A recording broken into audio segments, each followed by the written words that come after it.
Thank you to Malvern for hosting this. Thank you to Josh and the round of applause.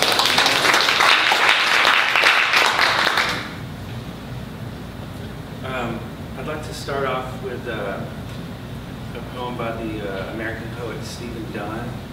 I used a couple of lines from this poem as an epigraph for my book, and so I thought it fitting to read the whole poem here as an introduction. To a Terrorist by Stephen Dunn. For the historical ache, the ache passed down which finds its circumstance and becomes the present ache, I offer this poem without hope, knowing there's nothing, not even revenge, which alleviates a life like yours. I offer it as one might offer his father's ashes to the wind, a gesture when there's nothing else to do. Still, I must say to you, I hate your good reasons. I hate the hatefulness that makes you fall in love with death, your own included. Perhaps you're hating me now, I who own my own house and live in a country so muscular, so smug, it thinks its terror is meant only to mean well and to protect. Christ turned his singular cheek, one man's holiness, another's absurdity. Like you, the rest of us obey the sting, the surge. I'm just speaking out loud to cancel my silence, consider it an old impulse, doomed to become mere words. The first poet probably spoke to thunder, and for a while believed thunder had an ear and a choice. Stephen Dunn, To a Terrorist. I'm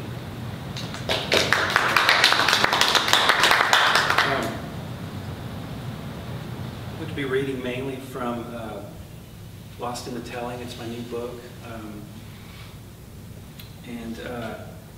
I've got it divided up into some sections here. I'll stop and explain as I get to each section. But for the first, I'll just dive right in and read several selections. That's one line here. A time of drought. Sometimes I hear it raining when it's not raining.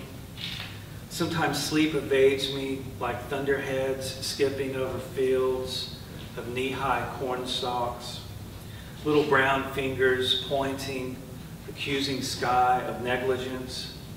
And when I do drift off, I dream that I pray for rain, and it rains on me sleeping.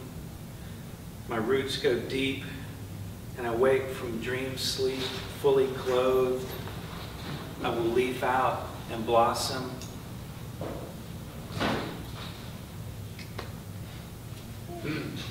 Lost in the Telling. Yeah, here we go. That's better. Lost in the Telling. When our flat screen TV becomes a slash pine campfire, I will whittle you a raven that fits in your palm. I will spin you tight yarns about a time before sunset, before this world became a dark alley with broken glass. Some things will get lost in the telling. Other things will be found out too late. The wood smoke will sing, and your little bird will fly, and night will burn off like some summer fog, the dry creek dreamt up.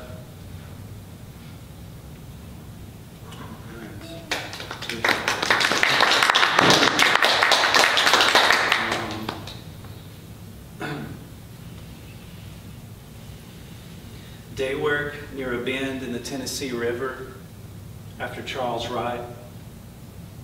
Mouths to feed, dear Lord, mouths to feed. We cannot eat those bald cypress knees, pock-marking and puzzling the shallows, nor drink from this current, swift with summer rain. It shoots the poison arrows of water moccasins, carries our detritus to the sea, washes clean the murky creek beds of our conscience.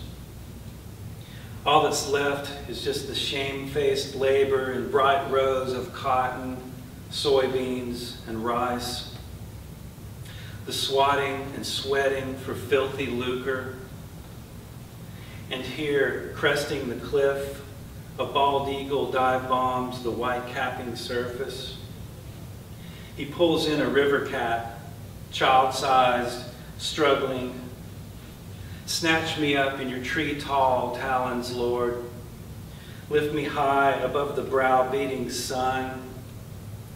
Pick clean my weary bones in some glory land. I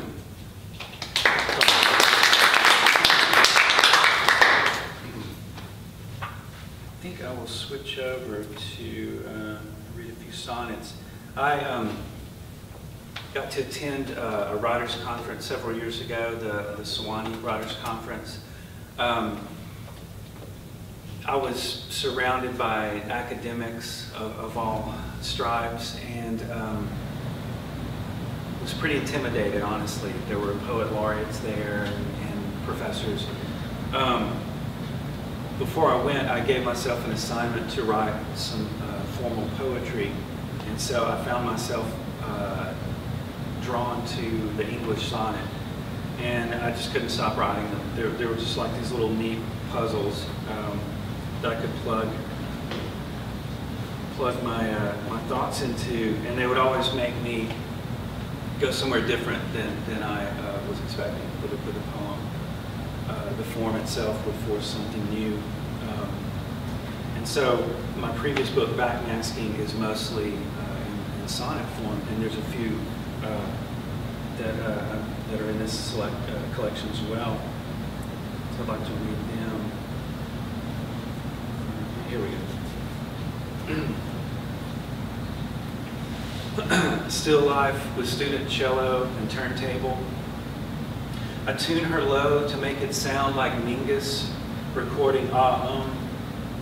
My index finger smarts from plucking along to fables of Faubus.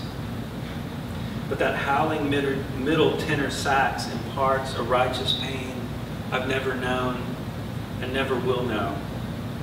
I thank the gods of jazz for that. This music tumbles, dazzles. It's too clever for the likes of me. On goodbye pork pie hat, I spill my glass of wine. It stains the rug like virgin's blood, a sacrificial offering. So maybe this is a sign. I pray and beg to play it cool and hot, enlightened, wailing the blues as if I could. I stroke and cajole those strings and try to get it in my soul. Still life with Gibson SG and unpacked bags. My fellow traveler, we should be committed. Those days without sleep, the studio slog, that Sisyphean loading out of abused equipment, luggage stolen, in the bag to board a mid-morning London flight. But what brave heroics, you and I. The Soho debut, our Radio 1 almost hit, a Marshall stack up loud to steal the show. My blood and sweat are soaked into the wood around your pickup heart, your wiry veins. A coat of paint that once was white is yellowed from cigarette and reefer smoke and stains of God knows what. Let's toast the gypsy life, the near and far misses, the trouble and strife. Still life with Marvel archtop and sure SM57. I'm thinking it's from the 40s. Seems a fitting decade for that hillbilly sound. Those Carter family and Jimmy Rogers records have permeated the good land. Hard lean times mostly over. Folks wanting a bit of music for themselves. It might have gigged around, those cracks would indicate, or sat under shelves at a Main Street general store, packed snug in its case, away from dust and grime. I pluck it gently on weekends, all mic'd up to capture a little moment in time. A combination of chords that sways a soul, that brightens the dark of days.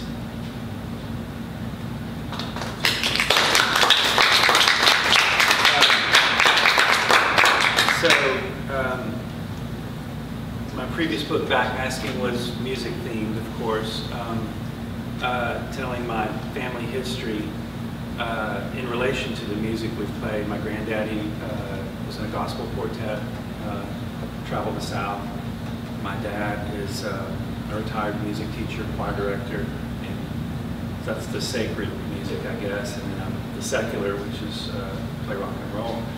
So I focused on that for my book, Backmasking.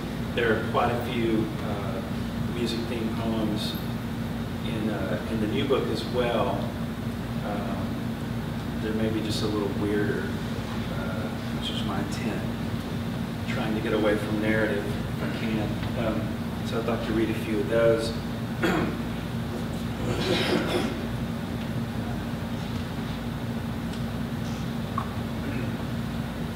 I'm just going to keep backing up until I disappear. I'm just going to disappear into the woodwork. I can go get you a headlamp. No, it's good.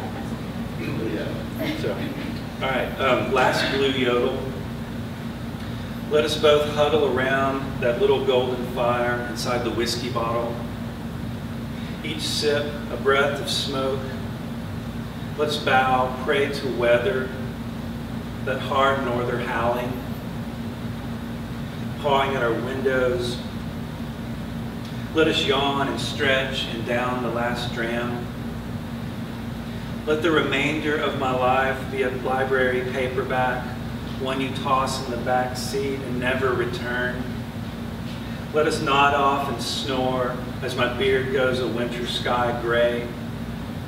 Let Jimmy Rogers skip on our thrift store turntable. Woman made a fool out of me. Woman made a fool out of me. Woman made a fool out of me.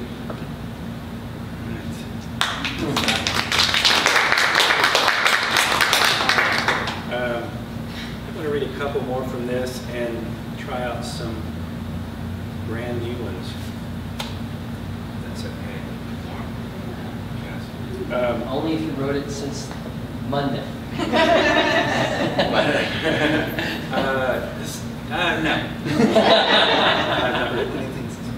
But in the last few weeks, is that good? First drafts. Brilliant. They're typed up. Okay, right.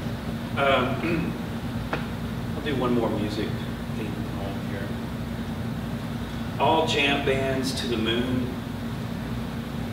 In memory of Elizabeth Reed, had my favorite solo until I heard the painted bunting sing.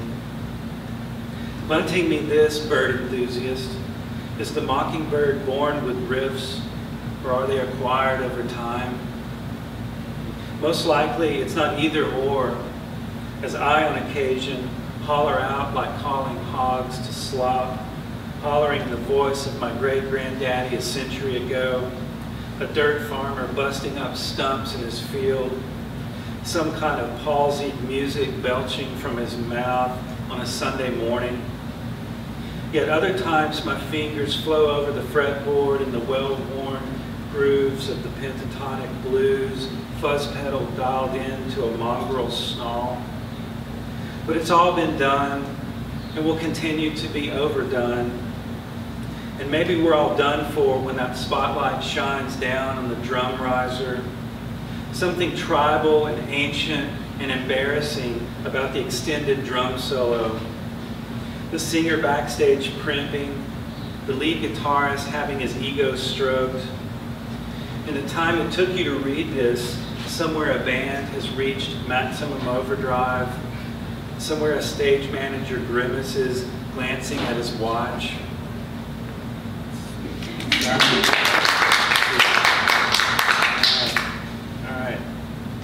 Okay. Yeah. Let's move on. I mentioned the Southern narrative poem that is just it's something that was pretty much the basis of my previous couple of books. Trying to dig a little deeper, trying to get away from strict conservative narrative and get down into the dream world. And hopefully I'm getting there. I'd like to read a couple of new ones here that are part of the manuscript I'm working on now. A small town epiphany of sorts. Sweet little slash and burn moments. Teenagers flush with wonder. A night sky ignored from the mall parking lot. Those full moon evenings cruising riverside in a $300 Datsun. Oldest among us driving slow, way too slow.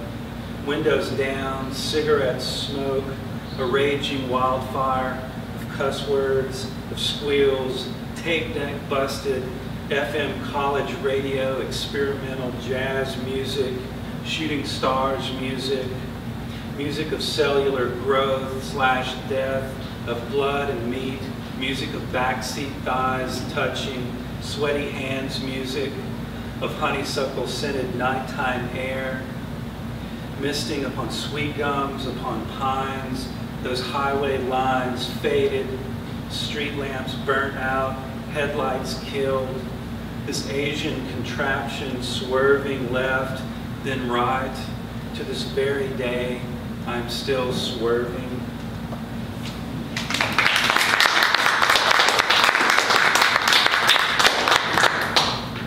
Premonitions of the funeral for Frank Stanford. I'm building a casket by the side of the road. Snow is falling, it hisses and whispers. Like a child with fever dreams. Daddy's inside the casket and the fever in the dream.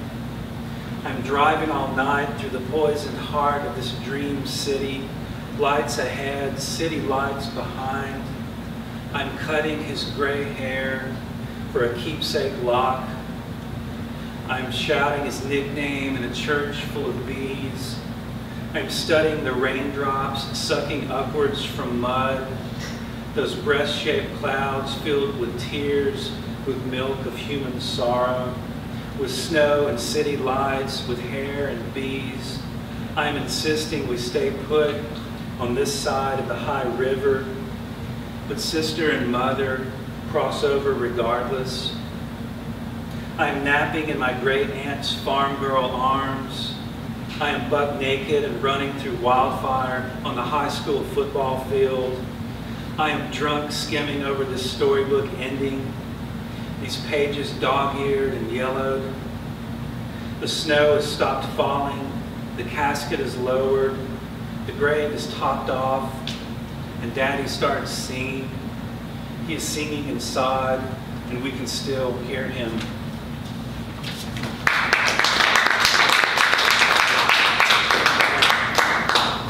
Okay, these are the brand new ones. The brand new ones.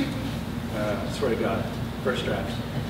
And they all have placeholder titles. If I can't think of a title, I just grab an old Delta Blues song name. And most of the time they stick, so I just leave them because I'm lazy like that. I'm just going to read a couple more. Thank you for coming out. The afternoon sky had turned all West Coast or something, and summer was seeming to say, sorry for everything, by way of breezes and gray clouds, with a few teardrop pigeons falling from the bio building, coming to rest or to roost in some hedges I'd never noticed. So I burrowed down deeper into the debtor's prison of my day job, and I thought of all the songs I wish I'd written, and I played a few of them inside my head at low volume, so as not to disturb those voices in their slumber. But several woke anyway, and one sang a ballad to silence the rest.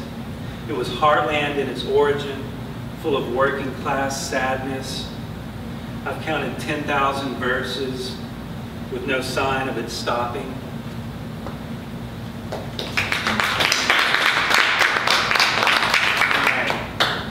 I'll read one more. Nobody knows you when you're down and out. There was a child down the well and the chicken coop on fire. That blizzard in March and a crack in the slop jar. There was Daddy on the bluff right before he slipped off.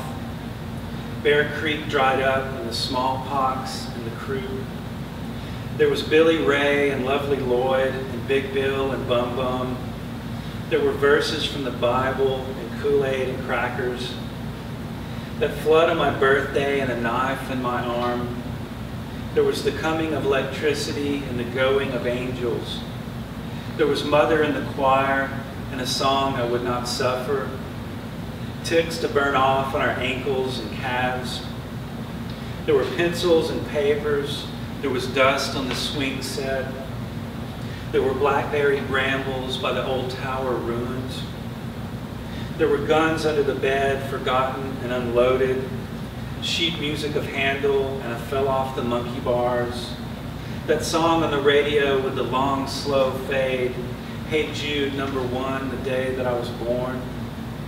There was a river and a lake and a pond and a creek, a boat and a cooler, and bloodbait and poles. There was this world all around and the one I created. I'm going there soon. I will never come back. Thank you.